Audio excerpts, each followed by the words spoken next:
Now we will be discussing about the topic that is osmosis. तो basically osmosis होता क्या है? It is the process of moving water across a semi permeable membrane. तो यहाँ पे आपके पास एक बीकर है, ठीक है। आपके पास क्या है? एक बीकर है। इस बीकर में बहुत छोटे छोटे से छेद हैं, ठीक है, जो कि जिसको बोला जाता है सेमी परमिएबल, यानी कि चुनिंदा। सेमी परमी okay, that is permeable membrane.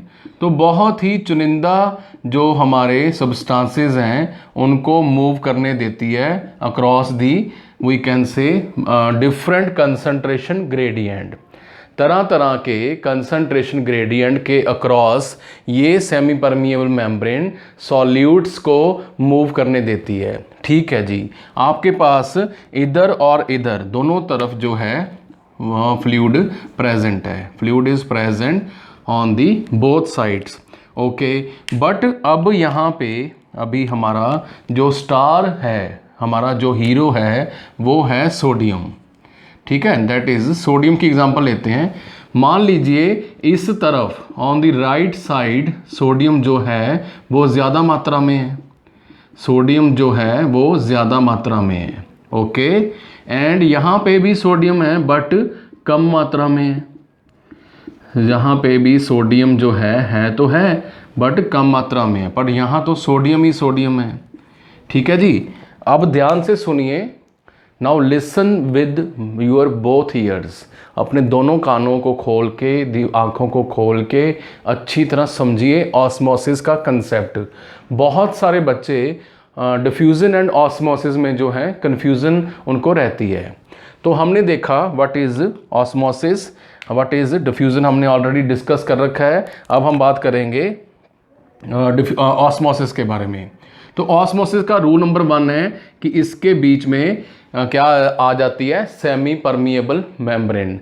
Diffusion के केस में there was no semi permeable membrane involved. कुछ भी सेमी परमिएबल मेम्ब्रेन की ज़रूरत नहीं थी, ठीक है। बट यहाँ पे सेमी परमिएबल मेम्ब्रेन है। तो अब यहाँ पे मूवमेंट ऑफ वाटर याद रखना है आपने। किसकी मूवमेंट होती है? मूवमेंट ऑफ H2O, यानी कि वाटर की मूवमेंट जो है यहाँ पे दिखेगी। अब एक तरफ सोडियम की मात्रा ज़्यादा है, एक तरफ कम है, तो water loves sodium, sodium loves water. ऐसे बोला जाता है कि पानी सोडियम को प्यार करता है और जो हमारा सोडियम है वो पानी को प्यार करता है। तो जैसे ही यहाँ पे सोडियम की मात्रा ज़्यादा होगी, सेमी परमिएबल मेम्ब्रेन के थ्रू, सेमी परमिएबल मेम्ब्रेन के थ्रू हमारा जो वाटर है, हमारा जो वाटर है यहाँ पे आ जाएगा, यहाँ पे मूव कर जाएगा, ठीक है। From the left to the right side move कर जाएगा through the semi permeable membrane, okay. तो ये तो होगी मूवमेंट, ठीक है। क्लियर है कि from the we can say water जो है मूव कर जाएगा टूवर्ड्स दी जहाँ पे सॉल्यूट्स की मात्रा ज़्यादा है। ख़ास तौर पे सोडियम एंड पोटाशियम का जो हम बात कर रहे हैं इस मामले में हमेशा की जाती है सोडियम एंड पोटाशियम के बारे में। बट या एक बात यहाँ पे वर्थ नोटिंग है, दैट इज़ कि ये जो सोल्यूशन, ये जो पीछे बचा हुआ सोल्यूशन है, इसमें वेरी हाई कंसंट्रेशन ऑफ क्या हो जाएगी? वी कैन से बहुत ज़्यादा कंसंट्रेशन इसकी इंक्रीज़ हो जाएगी, क्योंकि ये जो है अपना पानी खो चुका है, ठीक है। अपना पानी जो है, लिक्विड जो है, वाटर जो है खो चुका है। बट यहाँ पे जो है फ्लूइड की भरमार होने के कारण यहाँ पे कंसंट्रेशन क्या हो जाएगी? डिक्रीज़ हो जाएगी। और ये आदान प्रदान, लेन देन तब तक चलता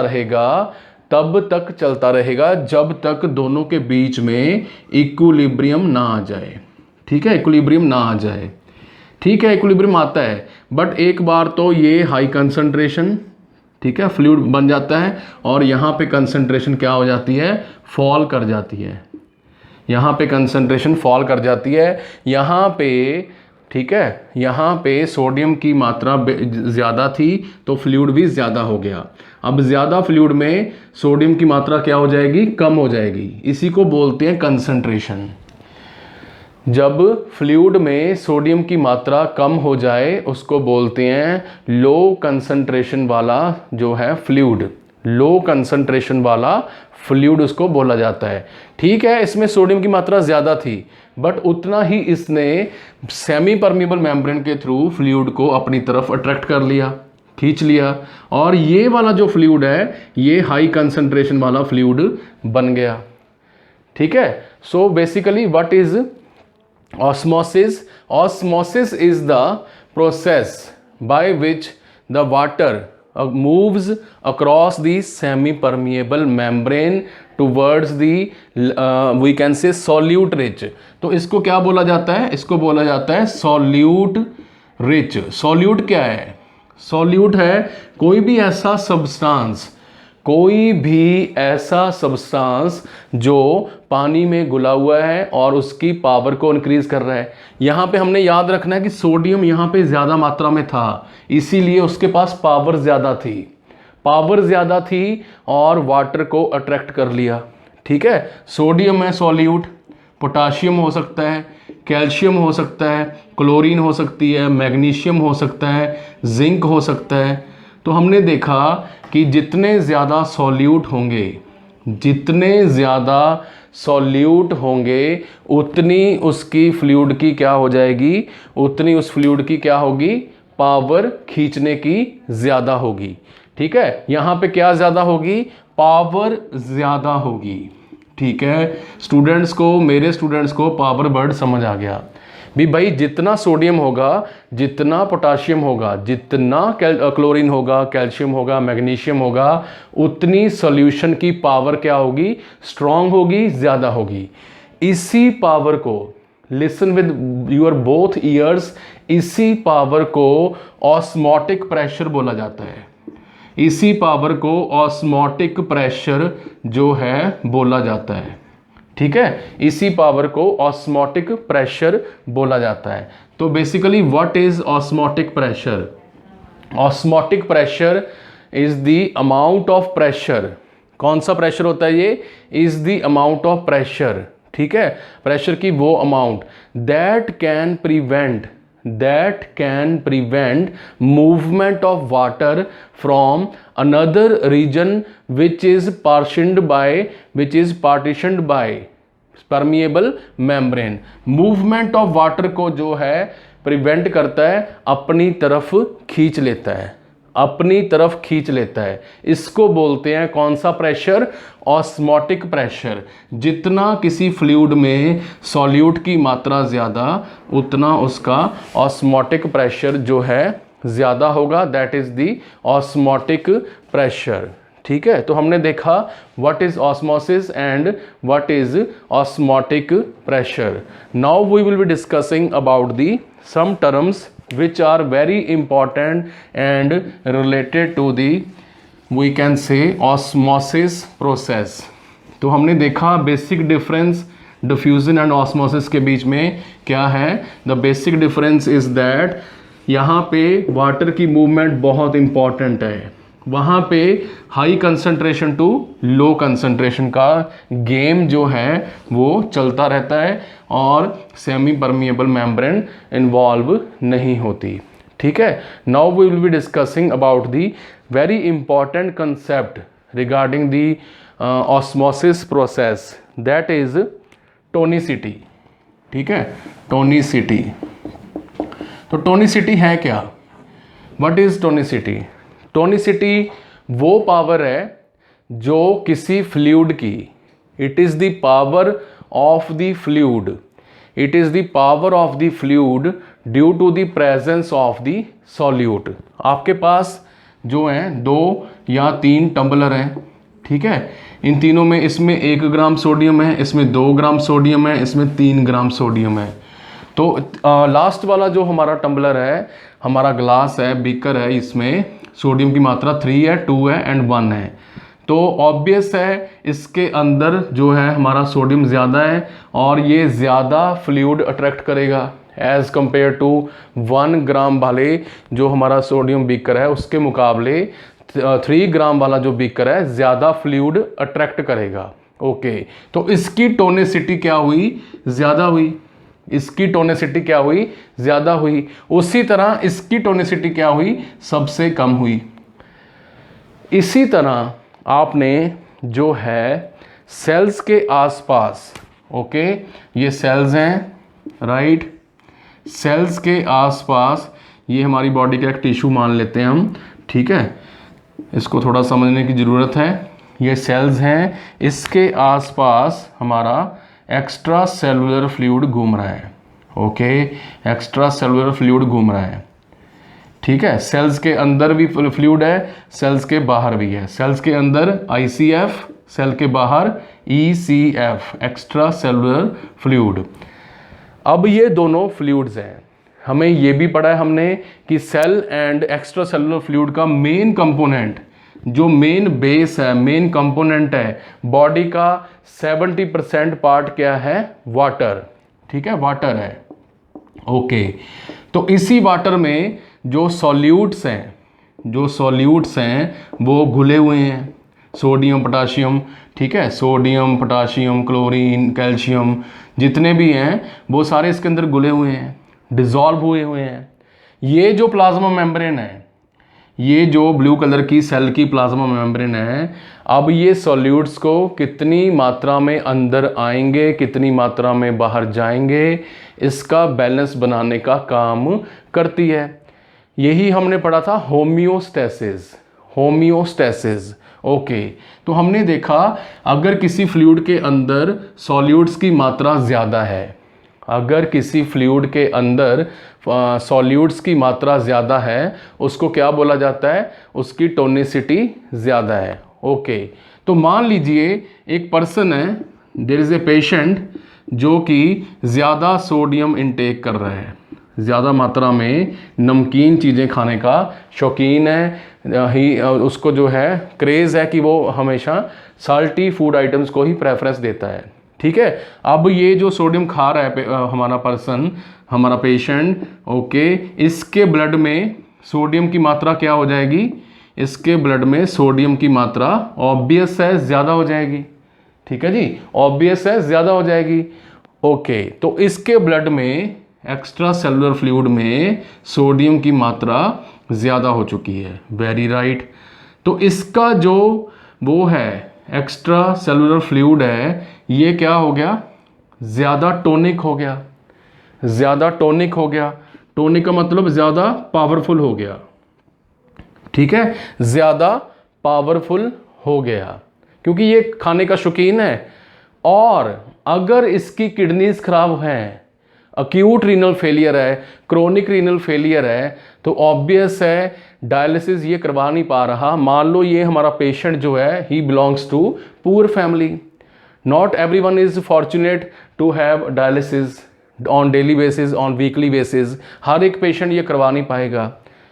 तो सोडियम इसकी बॉडी के अंदर अक्यूमुलेट हो रहा है, इकट्ठा हो रहा है। कहाँ पे इकट्ठा हो रहा है, एक्स्ट्रा सेलुलर फ्लूइड में नमक की मात्रा बढ़ती ही जा रही है, खाना बंद नहीं कर रहा, किडनीज खराब हैं, अब यहाँ पे सोडियम ही सोडियम हो चुका है, ठीक है। बट बहुत इंपॉर्टेंट है, listen with your both years, कि सेल के अंदर सोडियम की मात्रा एक्स्ट्रा सेलुलर फ्लूइड के मुकाबले बहुत कम है, ठीक है। सोडियम की मात्रा सेल के अंदर, सेल के फ्लूइड के अंदर एज कंपेयर टू ECF बहुत कम है। ओके, तो अब यहाँ पे क्या होगा, अब यहाँ पे क्या होगा, a very dangerous game begins here. यहाँ पे क्या होगा, यहाँ पे हमारा जो सेल का फ्लूइड है, इंट्रा सेलुलर फ्लूइड है, ये सीधा क्या करेगा, यहाँ पे सीधा डिफ्यूज़ कर जाएगा। किसकी तरफ डिफ्यूज़ करेगा, जहाँ पे सोडियम ज़्यादा है। सोडियम कहाँ पे ज़्यादा है, सोडियम हमारा ECF में ज़्यादा है, एक्स्ट्रा सेलुलर फ्लूइड में सोडियम ज़्यादा है।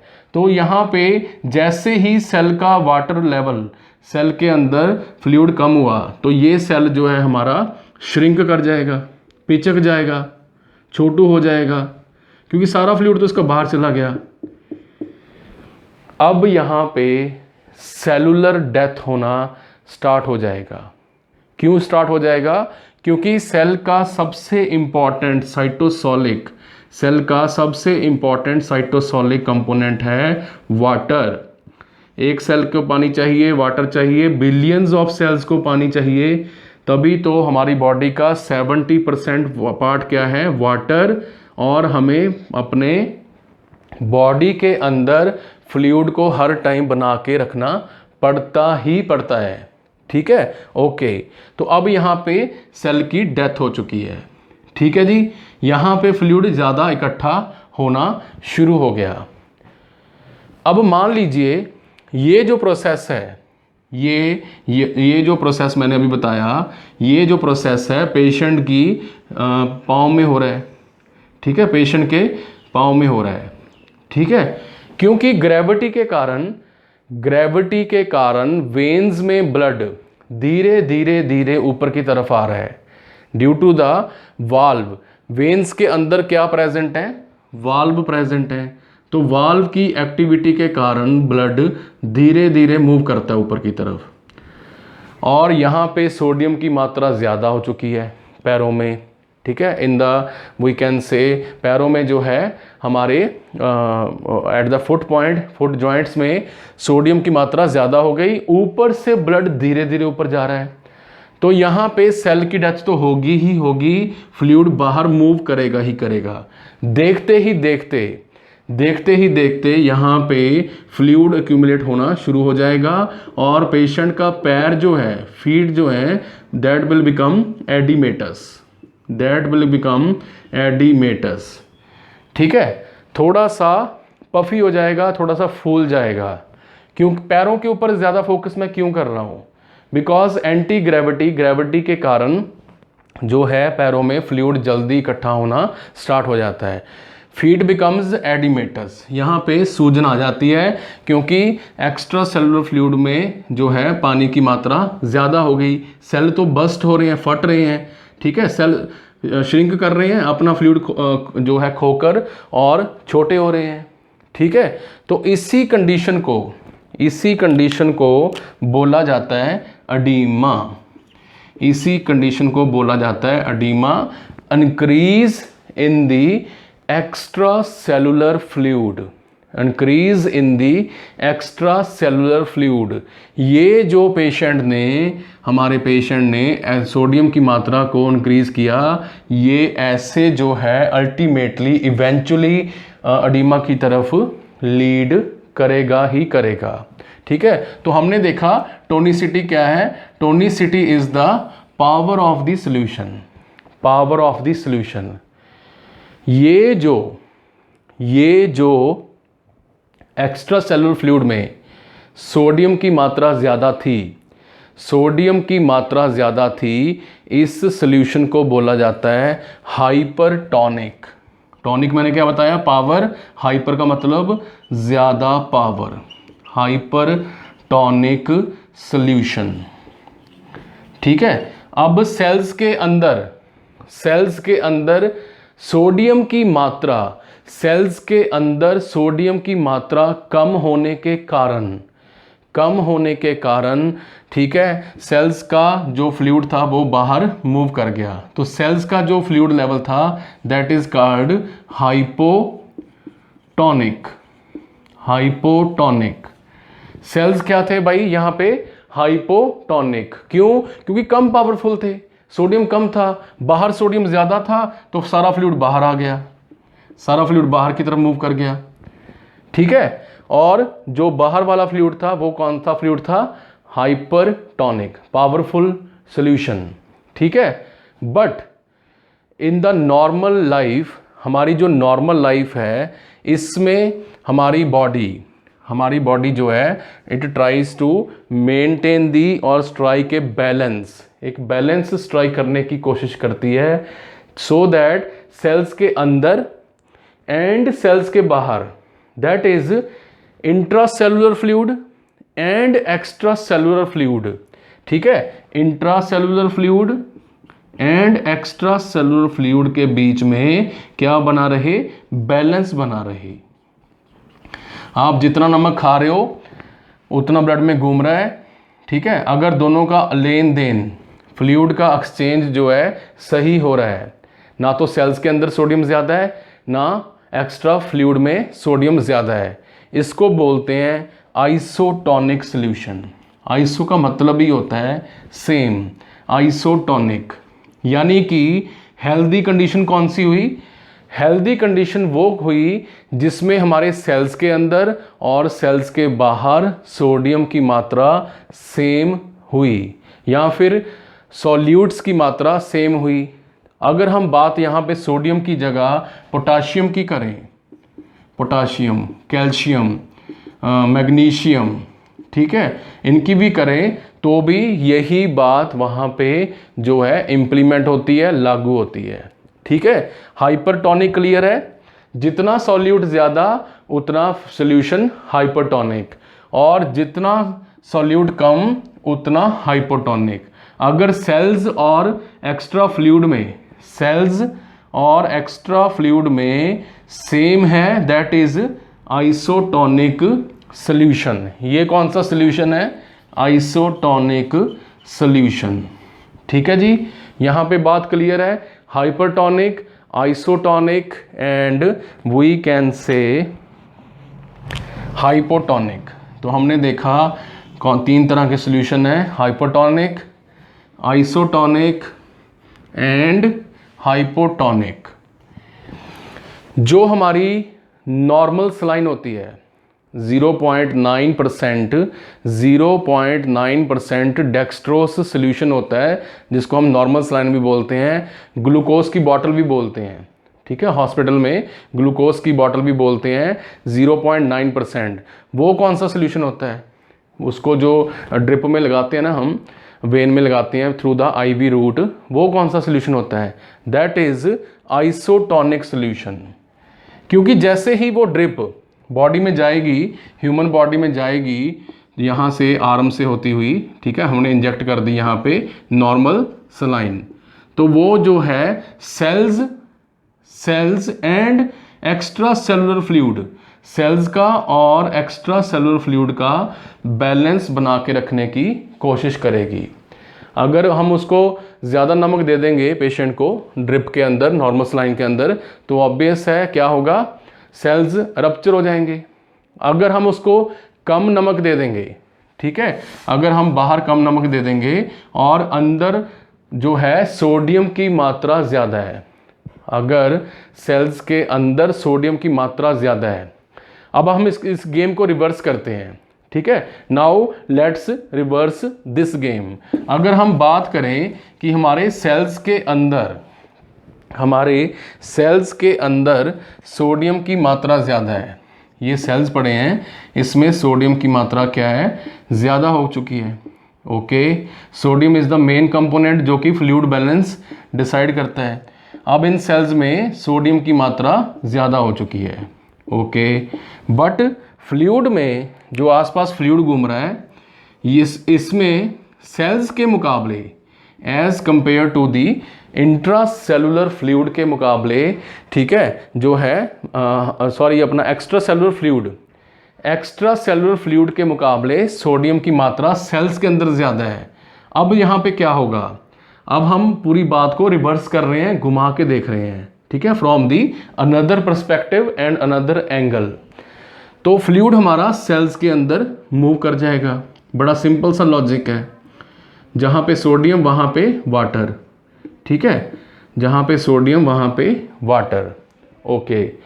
तो अब हमारा जो है सेल्स के अंदर सोडियम ज़्यादा है, तो फ्लूइड सेल्स के अंदर मूव कर गया, ठीक है जी। और सेल्स क्या हो जाएंगे, सेल्स की क्या हो जाएगी, स्वेलिंग हो जाएगी, और स्वेलिंग होते होते ये भी हो सकता है कि सेल्स रप्चर हो जाएं। क्या हो जाएं, रप्चर हो जाएं, फट जाएं। तो क्या ये अच्छी खबर है, क्या सेल्स के लिए ये गुड न्यूज़ है, बिल्कुल नहीं। यानी कि हाइपरटोनिक हाइपोटोनिक सॉल्यूशन दोनों ही बॉडी के लिए लॉन्ग पीरियड ऑफ टाइम तक जो है डिस्टर्बेंस क्रिएट कर सकते हैं. For the prolong period of time they can be harmful for the body. Hypotonic and hypotonic. अच्छा क्या है बॉडी के लिए? आइसोटोनिक.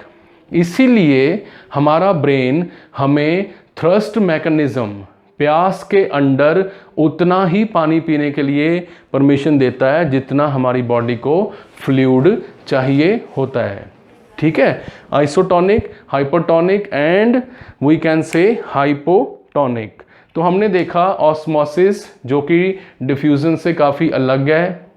एंड और हमने और भी कंसेप्ट देखे,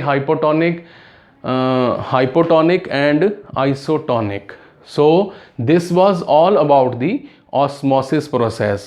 If you have any query, any doubt or any extra point, share it in the comment section below.